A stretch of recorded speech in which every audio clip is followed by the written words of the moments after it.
Assalamualaikum. Welcome to Future Aspirants. I am here with the topic movement in plant.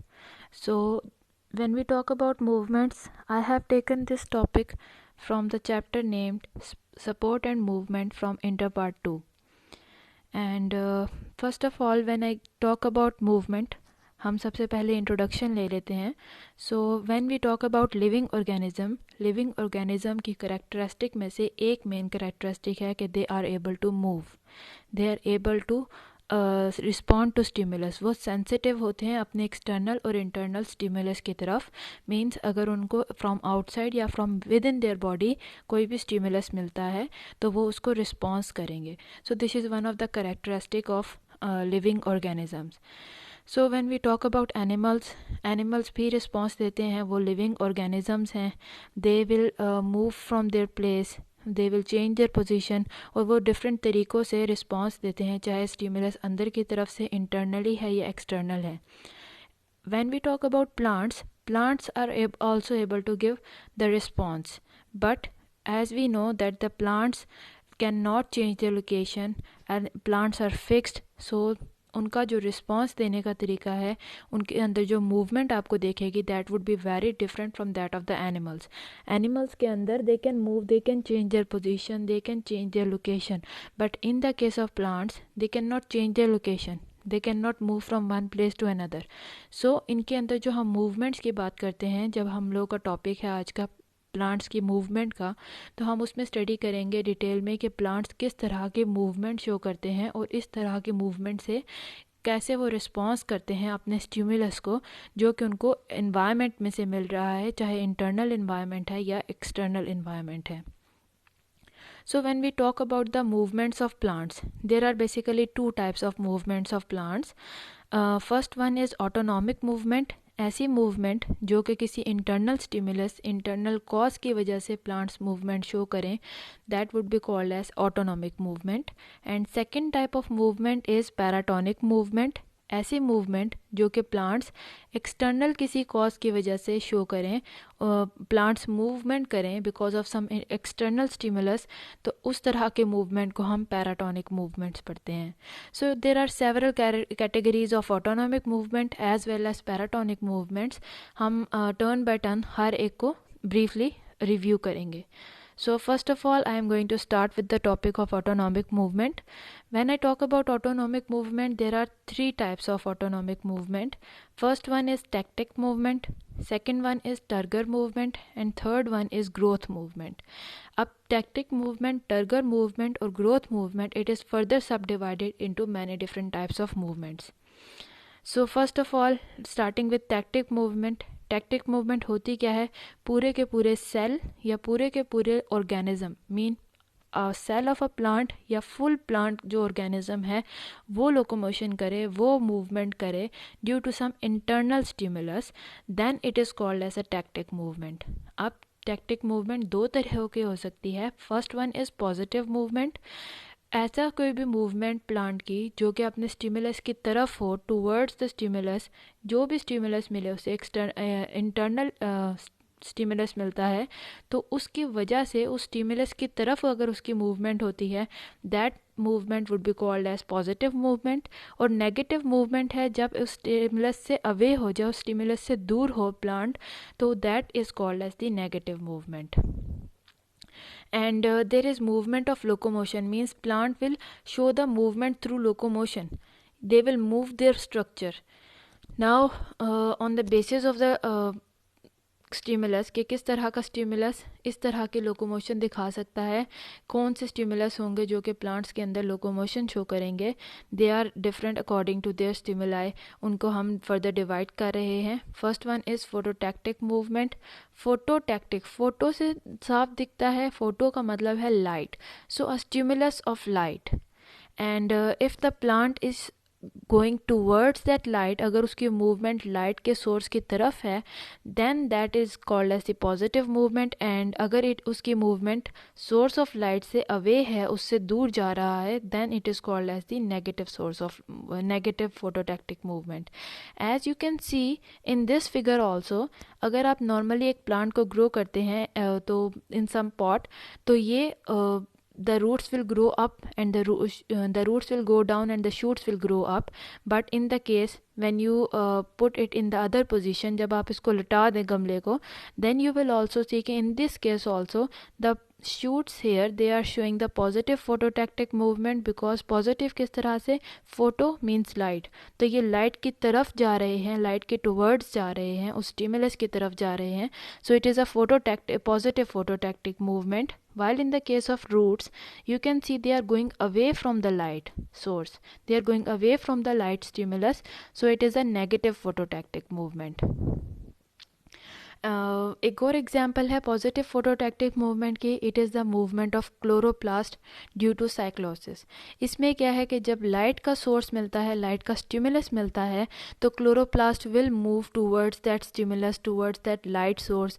वो plant के leaf के उस हिस्से में ज़्यादा जमा हो जाएंगे जहाँ से उनको लाइट ज़्यादा से ज़्यादा मिल सके, ताकि वो ज़्यादा से ज़्यादा लाइट को अपने अंदर एब्जॉर्ब करके कार्बन डाइऑक्साइड की फिक्सेशन का पूरा प्रोसेस, पूरा फोटोसिंथेसिस का प्रोसेस जो है वो कैरी आउट कर सकें.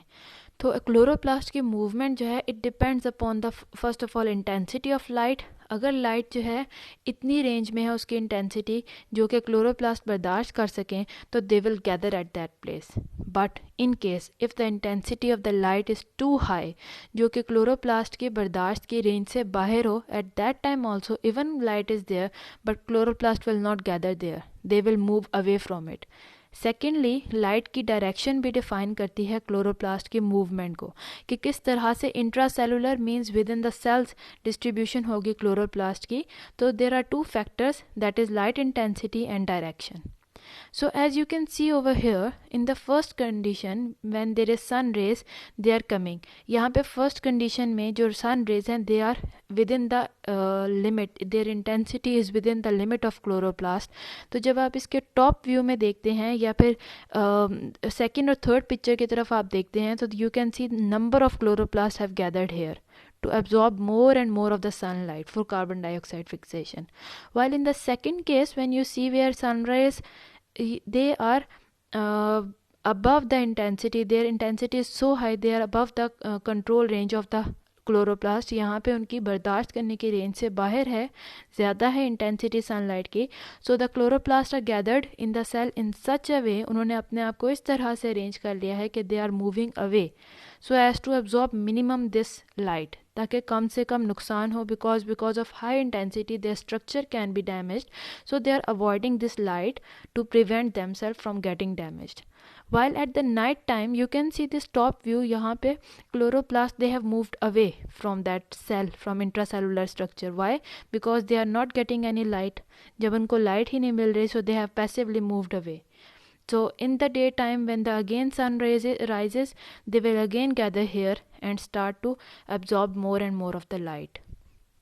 So this is a positive phototactic movement that is shown by the chloroplast within the cells, within the plants. Second जो टैक्टिक मूवमेंट है, जो उसकी सेकेंड कैटेगरी है, that is about the chemotactic movement. Chemo name से mention होता है, इससे पता चलता है chemicals. So first one was phototactic means light से रिलेटेड स्टिमुलस था. Second one is chemotactic movement means यहाँ पे जो स्टिमुलस मिलेगा प्लांट्स को, that would be in the form of chemicals. Chemical stimulus provide करेंगे और प्लांट्स उस हिसाब से मूवमेंट शो करते हैं. So here the biggest example is about the sperms means the male gametes of the liverworts, ferns और mosses. Because यहाँ पे ये फ्लावरलेस प्लांट्स हैं, तो यहाँ पे मेल और फीमेल गैमेट्स सेपरेटली जब सेपरेट प्लांट्स के ऊपर प्रेजेंट हैं, तो जब उनका फ्यूजन होना है, तो फॉर दैट रीज़न दैट जो न्यूक्लिक एसिड होगा, ovum will release the nucleic acid, और उस न्यूक्लिक एसिड जो है वो स्टिमुलस प्रोवाइड करेगा स्पर्म्स को, and then sperms will move in that direction जहाँ से उनको केमिकल स्टिमुलस मिल रहा है. और इस तरह से केमिकल स्टिमुलस की वजह से they will find their way to the ovum and then the fusion will occur, fertilization will occur. So this is an example of chemotactic movement. So ये दो कैटेगरीज थी जिनकी हमने बात की है टैक्टिक मूवमेंट्स में. फर्स्ट ऑफ ऑल हमने बात की है फोटोटैक्टिक मूवमेंट की, जिसमें लाइट स्टिमुलस के तौर पे एक्ट कर रही है. सेकंड में हमने डिस्कस किया है कीमोटैक्टिक मूवमेंट, जिसमें केमिकल्स स्टिमुलस के तौर पे एक्ट करेंगे. Now we will move on to the next category of movement, जिसमें है this picture shows the example of ferns and mosses. ये फ्लावरलेस प्लांट्स हैं और यहाँ पे कोई भी फ्लावर्स प्रेजेंट नहीं है. So when we are going to move to the next category of movement, this is turgor movement. Turgor का मतलब होता है प्रेशर. सो प्रेशर में चेंजेस आते हैं प्लांट्स के डिफरेंट पार्ट्स में, और उस प्रेशर चेंज की वजह से प्लांट्स मूवमेंट शो करते हैं. So how this turgor movement occurs, जैसे हमने टैक्टिक मूवमेंट्स में बात की थी, वहाँ पे ओवरऑल पूरे सेल में या पूरा ऑर्गेनिज्म में चेंजेस आते थे, उसमें मूवमेंट दिखेगी. जबकि अगर हम टर्गर मूवमेंट की बात करते हैं, there is a differential change in turgor and size of cell. यहाँ पे साइज ऑफ सेल में और turgor means pressure that is present inside the cell, उसमें चेंजेस आएंगे और इन चेंजेस की वजह से the plants will be able to show their movement. अब ये चेंजेस आते किस तरह से हैं? By the gain and loss of water, because water continuously enters the cell and also leaves the cell. So water जब एंटर करता है सेल में तो it will develop the pressure और उस तरह से प्लांट मूव करेगा. वाटर जब लीव करता है it will exit from the cell, तो प्रेशर कम हो जाएगा और कम होने की वजह से प्लांट दूसरी तरह के मूवमेंट को शो करेगा. सो यहाँ पे एक प्लांट है जिसे हम टच मी नॉट प्लांट भी कहते हैं. It is a best example of turgor movement because उसके अंदर वाटर की मूवमेंट इतनी सडन होती है कि प्लांट सडन मूवमेंट अपनी दिखाता है. Within minutes, within seconds आपको मूवमेंट दिखेगी. Secondly, sleep movements is also there in plant. So we will discuss turn by turn in detail कि ये दोनों किस तरह के मूवमेंट्स हैं जो कि इस कैटेगरी में फॉल करती हैं, जहाँ पे वाटर की वजह से प्रेशर चेंजेस होते हैं और प्लांट्स मूवमेंट शो करते हैं. So first of all we are going to discuss about sleep movements. बहुत सारे बीन प्लांट्स हैं या लेग्यूमे फैमिली के बहुत सारे प्लांट्स हैं, ये स्लीप मूवमेंट्स शो करेंगे. स्लीप मूवमेंट किस तरह से है कि during the evening when the sun has drawn, जब सन चला गया तो सन सेट हो चुका है, देर इज़ नो लाइट, तो eight that time the leaves will become lower in position. they will at every evening they will change their position and at every morning they will again rise in the morning. so इस तरह की जो movement होती है इसे हम लोग sleep movement कहते हैं. सो ये स्लीप मूवमेंट होती क्यों है? This is because of the change in the turgor pressure of the pulvinus. अब ये पल्वाइनस क्या है? As you can see over here, this is a leaf that is attached to the stem and at the base of the leaf यहाँ पे एक swollen सा structure है, एक सूजा हुआ फूला हुआ structure है, that is called as pulvinus. तो pulvinus के अंदर different changes आते हैं. इसके अंदर टर्गर प्रेशर चेंज हो जाता है वाटर के एग्जिट या एंटर होने की वजह से, जिसकी वजह से इसके अंदर टर्गर प्रेशर चेंज होता रहेगा और लीफ जो है उसकी पोजीशन चेंज होती रहती है. So when we further talk about pulvinus, it is a place of attachment of leaf with shoot. ऐसी जगह पे जहाँ पे leaf shoot के साथ attach हो रहा है, that at that point pulvinus is present in the form of swelling and it is the swollen portion of petiole. And अब इसमें क्या है? It is made up of the parenchymatous cells and इसके cells के दरमियान में large intracellular spaces हैं. Reason क्या है? Because there is movement of water here and water will enter here, water will exit from here. That is why यहाँ पे spaces का होना बहुत ज़्यादा ज़रूरी है, ताकि वाटर जब एंटर हो और प्रेशर डेवलप हो तो स्पेस अवेलेबल हो. And when you look at the cross section of this pulvinus, you will see there is a central stand of vascular tissues. Again I am showing you the picture. ये पूरा एक leaf stalk है, leaflet का stalk है. You can see at the base there is pulvinus जो कि swelling के तौर पे प्रेजेंट होता है, और पेटियोल पे मीन्स वो वाली शाख जहाँ पे आगे फर्दर लीफ प्रेजेंट है, लीफ स्टॉक जिसे हम कहते हैं.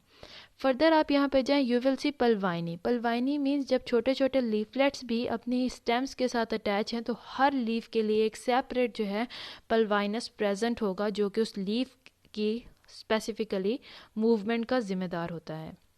As you can see in the picture over here also, this is a cross section. जैसा कि मैंने बताया था कि ये पैरेन्काइमेटस सेल से बना होता है और ये लीफ की बेस पे प्रेजेंट होगा. सेकेंडली, इस पल्वाइनस के अगर हम देखें सेंटर में देयर इज़ वेस्कुलर टिश्यू. और अब यहाँ पे अब देखें दो तरह की मूवमेंट है. पहली दफ़ा में there is a increase of turgor pressure जिसकी वजह से leaf are in the means early morning position जहाँ पे they are raised, while when you see that there is in the second case when there is decrease in turgor pressure in parenchymatous cells, और नीचे वाले जो sales हैं दे वहाँ पे pressure decrease होने की वजह से देर आर मीन्स यहाँ पे आप देख सकते हैं कि पैरेन्काइमेटस सेल्स भी दो तरीके से हैं, डिवाइड हुए हुए हैं. एक अपर पैरेन्काइमेटस है और एक लोअर. अपर और लोअर में बारी बारी चेंज आता रहेगा, जिसका टर्गर प्रेशर, अगर लोअर का टर्गर प्रेशर हाई है तो उसकी वजह से leaf will go in the rising position, जैसा कि आपको सेकंड पिक्चर में दिख रहा है. और अगर अपर साइड पे टर्गर प्रेशर ज़्यादा हो, लोअर साइड पे कम हो जाए, तो leaf will go in the sleeping position. So this is how the turgor pressure is working in the pulvinus for changing the movement of the leaves. So turgor pressure जो है अगर वो lower side पे है, then the leaves rise in horizontal position, like early morning की जो position है जब leaf rise करते हैं due to the sunlight, and in the evening time when there is turgor pressure is lower, it is present on the lower side, वो decrease हो जाए, जिसकी वजह से leaf will go in the sleeping position. और इस तरह से बारी बारी वक्त के साथ साथ पल्वाइनस में चेंजेस आने की वजह से उसके लीफ की मूवमेंट को वो अफेक्ट करेगा. Then the second category of turgor movement is about the rapid movement of leaflets. अभी आप देखेंगे एक प्लांट की example, that is mimosa. It is a compound leaf, means it's a big leaf having many leaflets. और जब उनके leaflet को touch करते हैं तो suddenly within seconds जो हैं इनके leaflets they fold together, they come together, and this response it takes only second or two to happen. Why this happens? Because यहाँ पे suddenly there is a rapid loss of turgor. जब कोई भी human being या कोई भी external चीज़ आके इसको टच करती है तो internally एकदम से turgor pressure lose हो जाता है, water will exit from the cells, जिसकी वजह से turgor pressure कम हो जाएगा. and because of that पल्वाइनस जो है एट द बेस, वहाँ पे प्रेशर कम होने की वजह से the leaf will start to fold, they will go in the sleeping position.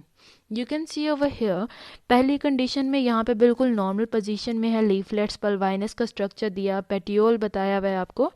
Then when it is touched, same leaf है, जैसे ही टच हुआ विद इन सेकेंड और two its leaflets will all fold together, they will come together. Why it is happening? Because of the change in the pressure, turgor pressure of petiole. जैसे ही turgor pressure fall हुआ तो leaf are not able to stand, because plants के अंदर कोई भी skeleton नहीं है जो कि इनको अपने शेप दे सके. यहाँ पे जितना भी इनकी शेप बनती है वो टर्गर प्रेशर की वजह से है. अगर टर्गर प्रेशर ही यहाँ पे मेंटेन नहीं रह सका, प्लांट एग्जिट हो गया है, तो उसकी वजह से वाटर एग्जिट हो गया प्लांट में से, उसके उस पार्ट में से, तो प्लांट का स्ट्रक्चर मेंटेन नहीं रहेगा. This leaf has gone into the sleeping position. So ये जो ओवरऑल पूरा वाटर का एग्जिट होना है, उसका टर्गर प्रेशर का लॉस हो जाना है, लीफ की जो फोल्डिंग हो गई है लीफलेट्स की, it takes place within second और टू. बहुत रैपिड एक्शन होता है. तो जब इसकी स्ट्रक्चर को डिटेल में पढ़ा जा रहा था कि क्या रीज़न है कि वाटर जो है it goes out of the pulvinus, तो उसमें रीज़न क्या समझ आई थी कि वाटर से पहले पोटेशियम आयंस जो हैं वहाँ से निकलते हैं, they exit from the cell, and because of that water will follow it. Because जब पोटेशियम आयंस इन सेल के अंदर से निकल आए बाहर, एक्स्ट्रा सेलुलर स्पेस में चले जाएं, तो बाहर की जो एरिया है, इन्वायरमेंट है, वो ज़्यादा कॉन्सेंट्रेटेड फॉर्म में हो जाएगा, जिसकी वजह से water will also travel out because of exosmosis. Exosmosis क्या है कि वो partially permeable membrane, cell membrane को क्रॉस करता हुआ बाहर पोटेशियम आयन की तरफ जाएगा, बिकॉज बाहर हाइपरटोनिक एनवायरनमेंट बन गई है, जिसकी वजह से water will lose out of the cell. And उस टर्गर को दोबारा वाटर को एंटर करना, दोबारा टर्गर को डेवलप करना, प्लांट को 10 मिनट्स लग जाते हैं to regain the turgor. However to lose the turgor pressure उसको सेकेंड या 2 सेकेंड लगते हैं, और to regain the turgor pressure plant को अप टू 10 मिनट्स लग सकते हैं. And after 10 minutes it will restore the internal turgidity of leaf, के लीफ वापस अपनी नॉर्मल पोजीशन पे आ सकें, जिस तरह की उसकी स्टैंडिंग पोजीशन है, और वो अपनी पोजीशन को मेंटेन कर सके. Water will enter the plant. The next category, हमने 2 कैटेगरीज पढ़ ली हैं मूवमेंट की. पहले तो हम पढ़े हैं ऑटोनॉमिक मूवमेंट, यानी कि यहाँ पे अभी तक आप जितना भी स्टडी कर रहे हैं मूवमेंट को, सब के सब में स्टिमुलस जो है it is coming from the inside. तो ऑटोनॉमिक में हमने टैक्टिक मूवमेंट पढ़ा, टर्गर मूवमेंट पढ़ा। टैक्टिक में हमने देखा है कि पूरे सेल या पूरे ऑर्गेनिज्म में चेंज आ रहा है, उसके स्ट्रक्चर में, उसकी मूवमेंट में। टर्गर मूवमेंट में हमने देखा है कि प्रेशर की वजह से किस तरह से चेंजेस आ सकते हैं। Now we are going to discuss about the third type of autonomic movement, that is growth movement. Growth आप देख सकते हैं कि सेल के डिवीजन की वजह से होती है। तो ये किस तरह से मूवमेंट जो है प्लांट को मूव करेगी, ग्रोथ किस तरह से प्लांट के स्ट्रक्चर को चेंज कर सकती है, इसको मूव करवा सकती है एक जगह से दूसरी जगह पे, और क्या क्या इसमें स्टिमुलस हो सकते हैं, हम ये पढ़ने वाले हैं। सो ग्रोथ मूवमेंट्स होती क्या हैं? जब when there is unequal growth on two sides of plant organ जैसे कि स्टेम है, रूट है, टेंड्रिल, बड्स हैं, अगर उसकी जो उसके फुल एरिया में जब ग्रोथ हो रही है, सेल डिवाइड हो रहे हैं, अगर दो एरिया को कंपेयर करें, एक एरिया में ज़्यादा सेल डिवीजन हो रही है एज़ कम्पेयर टू अदर, तो plant will grow from that area जहाँ पे ज़्यादा सेल डिवीजन हो रही है, जिसकी वजह से अनइक्वल ग्रोथ होती है। Through out the plant same growth नहीं होगी, अनइक्वल होगी। एक साइड पे रेट ज़्यादा होगा डिवीजन का, ग्रोथ का, और दूसरी साइड पे कम होगा। एंड जब हम ग्रोथ मूवमेंट को पढ़ते हैं, there are further 3 different types of growth movements. पहला वाला है, first type is epinasty. Epinasty क्या है? It is shown by the leaves, by the petals of the flowers. How it happens? When the upper surface of leaf in the bud condition, it shows more growth. Because of that the leaf bud will open, because bud के जब ऊपर वाली surface पे growth हो रही है, जिसकी वजह से ज़्यादा ग्रोथ की वजह से the leaf will open up, the bud will open up, then this type of movement is called as एपिनेस्टी।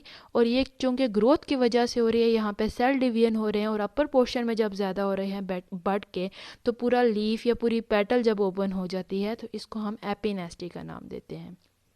Second one is हाइपोनेस्टी।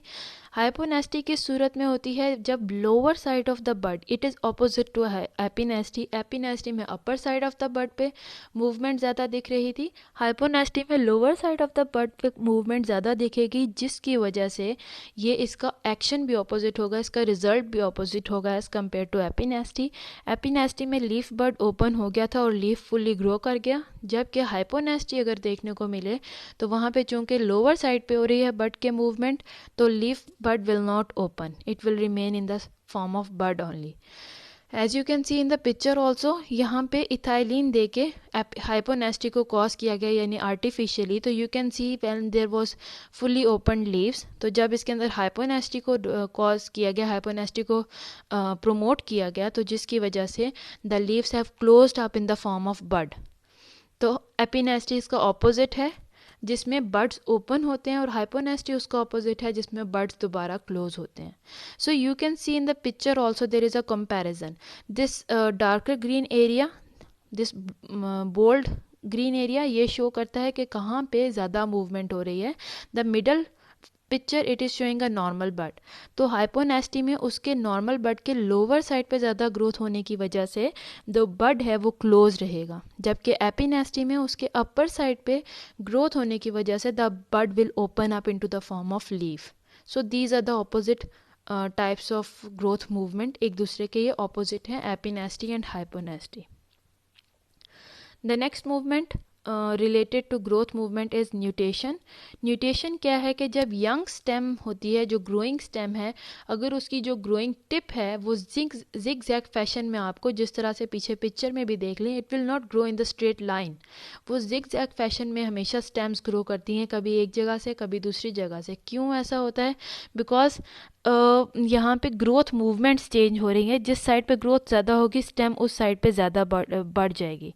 So there are alternate changes. और ऐसा नहीं है कि अगर लेफ्ट साइड पे स्टेम के ज़्यादा ग्रोथ हो रही है, ज़्यादा सेल डिवीजन हो रहे हैं, तो through out the life of the plant वैसा ही आपको दिखे, बल्कि नहीं, यहाँ पे अल्टरनेट है। कुछ अर्से के बाद राइट साइड पे मूवमेंट ज़्यादा आपको दिखाई देगी, क्योंकि वहाँ पे सेल डिवीजन ज़्यादा हो रहे हैं। Then after some time again it will come to left side, after some time again it will go to right side. So this is called as nutation, जिसके अंदर लगातार जो है चेंजेस होने की वजह से ग्रोइंग टिप पे जो प्लांट्स हैं वो जिग-जैग फैशन में उनकी स्टेम्स जो हैं वो ग्रो करती हैं, यंग स्टेम्स स्पेशली। अच्छा, यहाँ तक बात हो गई तमाम के तमाम ऑटोनॉमिक मूवमेंट्स की, जिसमें हमने 3 different categories tactic movements, turgor movements और ग्रोथ मूवमेंट्स पढ़ी हैं। अभी तक हमने जितनी भी मूवमेंट्स का जिक्र किया है उन सब के अंदर इंटरनल स्टिमुलाई थे। और अब हम जो नेक्स्ट कैटेगरी की तरफ आ गए हैं, दैट इज़ पैराटोनिक मूवमेंट। इसमें जितनी भी मूवमेंट होगी, प्लांट जब भी मूवमेंट शो करता है, it is because of some external cause, because of some external reason. यहाँ पे इसको जो भी स्टिमुलस मिलेगा वो बाहर की इन्वायरमेंट की तरफ से मिलेगा, जिसकी वजह से प्लांट ग्रो करेगा। So there are also two categories of paratonic movements, tropic movements and nastic movements. So first of all we are going to discuss with the tropic movement. Tropic movement में जो word tropic है, it is derived from the Greek word tropos और इसका मतलब है turn. So when the plant it turns its movement in curvature of whole organ, यानी कि पूरा organ जो है वो अगर turn हो जाए किसी stimulus की वजह से एक तरफ, तो उसको हम कहेंगे that is a tropic movement. Stimulus different type के हो सकते हैं. Stimulus ये भी जिस तरह से हम लोगों ने tactic movement पढ़ा था कि stimulus की तरफ भी हो सकती है और stimulus से away भी हो सकती है, same tropic movement है. दोनों को compare किया जा सकता है, but tactic movement is due to internal stimuli while tropic movement is due to external stimuli. तो एक्सटर्नली भी इसको डिफरेंट स्टिमुलाई मिलते हैं, लाइक लाइट है, ग्रेविटी है, टच है। तो उनकी वजह से जब ये अपनी कर्वेचर में चेंज लाता है, अपने स्ट्रक्चर में चेंज लेके आए प्लांट्स, तो उस तरह के मूवमेंट को हम ट्रॉपिक मूवमेंट्स का नाम देंगे। So tropic movement is further divided into 5 categories. अब हम उनके बारे में पढ़ लेते हैं, ब्रीफ रिव्यू कर लेते हैं। First one is phototropism. Again with the name आप देख सकते हैं, फोटो मीन्स लाइट। सो यहाँ पे एक्सटर्नल स्टिमुलस मिलेगा। पहले तो हम इंटरनल देख रहे थे कि क्लोरोप्लास्ट इस तरह से चेंज करेंगे और इस तरह से चेंजेस आते हैं। अब जो एक्सटर्नल स्टिमुलस मिल रहा है प्लांट को लाइट का, और इसमें जो पार्ट होगा प्लांट का, it will move toward that stimulus. So in response to stimulus of light you can see के प्लांट्स जो हैं, again you can see in the picture in the background also, एक साइड पे जो उसकी roots हैं they are going away from the light source, और जो उसकी stem है it is going towards the light source, and because of that there is a differential growth of parts of plant, means the roots will not go towards light and the stem will always grow more and more towards light. तो उसकी वजह से differential हमें growth देखने को मिलती है। The second category is thigmotropism. Thigmotropism का मतलब है there is a movement in response to stimulus of touch. जब प्लांट्स को टच किया जाता है, कोई सॉलिड ऑब्जेक्ट आके टच करे प्लांट्स को, तो उसकी वजह से जब वो अपनी डिफरेंट मूवमेंट शो करवाते हैं, उसको हम थिग्मोट्रोपिज्म का नाम देते हैं। मोस्ट कॉमन एग्जाम्पल है क्लाइंबिंग वाइन्स। वाइन्स जैसे कि ग्रेप्स वगैरह हैं, उनकी जब वाइन्स हैं उनको सपोर्ट दे के, कॉमन प्रैक्टिस है उनकी, उनको मतलब एक जगह से दूसरी जगह पे ले जाते हैं, उनकी डायरेक्शन को चेंज किया जा सकता है सपोर्ट दे के। So this is process of through the process of thigmotropism. So whenever the plants they come in contact with some solid object, तो उनके ऑपोजिट जो साइड उनकी कांटेक्ट में आ रही है उसके ऑपोजिट साइड में ग्रोथ ज़्यादा स्टार्ट हो जाएगी, जिसकी वजह से it will start to bend towards that object, और उसके इर्द गिर्द वो कॉयल करना शुरू कर देगा। As you can see in the picture also कि यहाँ पे कॉयल, जब उसको कोई वुड स्ट्रक्चर या कोई और प्लांट मिलता है, वो सॉलिड मटेरियल उसको जब टच करता है, उसके ऑपोजिट साइड पे ग्रोथ ज़्यादा होने की वजह से वो कॉयल करना शुरू कर देता है, उसको सपोर्ट के तौर पे यूज़ करना शुरू कर देता है, और उस स्ट्रक्चर जो उसको सपोर्ट दे रहा है उसके हिसाब से ग्रो करना स्टार्ट कर देता है।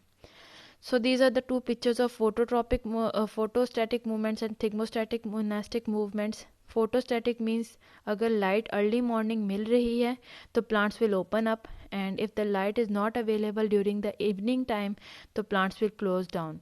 Thermonastic में भी आप देख सकते हैं when the plant, we will further discuss it in the detail in the next slides. यहाँ पे Venus flytrap है। नॉर्मली इसकी बुक के पेजेस की तरह इसका फेस ऊपर से, इसका माउथ खुला रहता है, लेकिन जैसे ही कोई एनिमल, कोई इंसेक्ट आके इसको टच करे, it will fold up, it will come together and it will eat that insect. So next type of tropic movement is chemotropism. इसका भी नेम से मेंशन हो रहा है, कीमो मतलब chemical.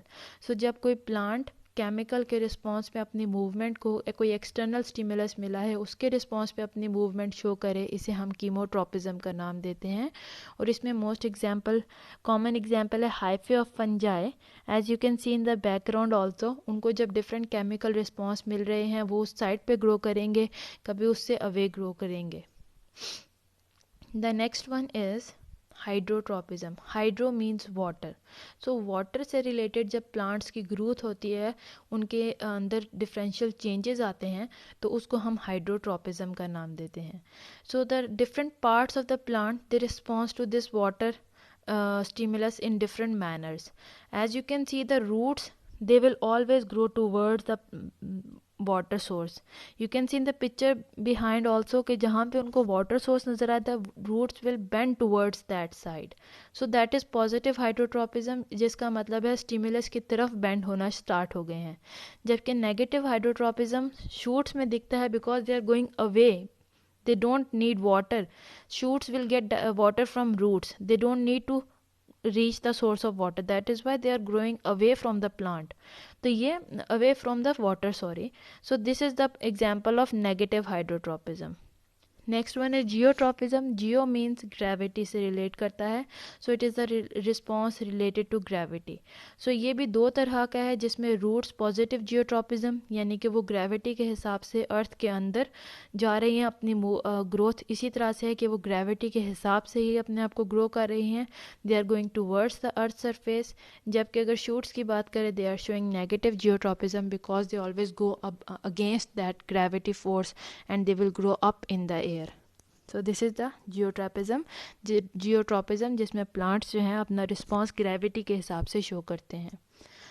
Then comes to the this picture, जहाँ पे overall पूरा एक हमें व्यू दिया गया है, जिसमें थ्रिग्मोट्रोपिज्म है कि प्लांट्स किस तरह से उनकी वाइन्स जो हैं वो क्लाइम करती हैं किसी सपोर्ट के साथ. बिकॉज ऑफ गेटिंग टच्ड उनके रेट ऑफ ग्रोथ में चेंज आना शुरू हो जाती है. Then there is hydrotropism. आप देख सकते हैं कि their roots they are attracted toward the water source and the shoots are growing away from it.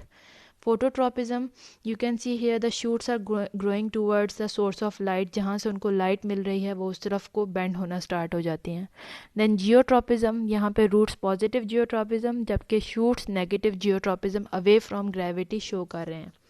Then there is chemotropism. ये प्लांट्स के अंदर भी कीमोट्रोपिज्म है कि केमिकल स्टिमुलस से स्पर्म्स जो हैं वो ओवम की तरफ अट्रैक्ट होते हैं. Then there is nastic movement also, that is shown in the touch me not flower, के जैसे ही उसको टच करेंगे ट्रिगर प्रेशर एकदम लूज हो जाता है और वो फोल्ड अप हो जाता है.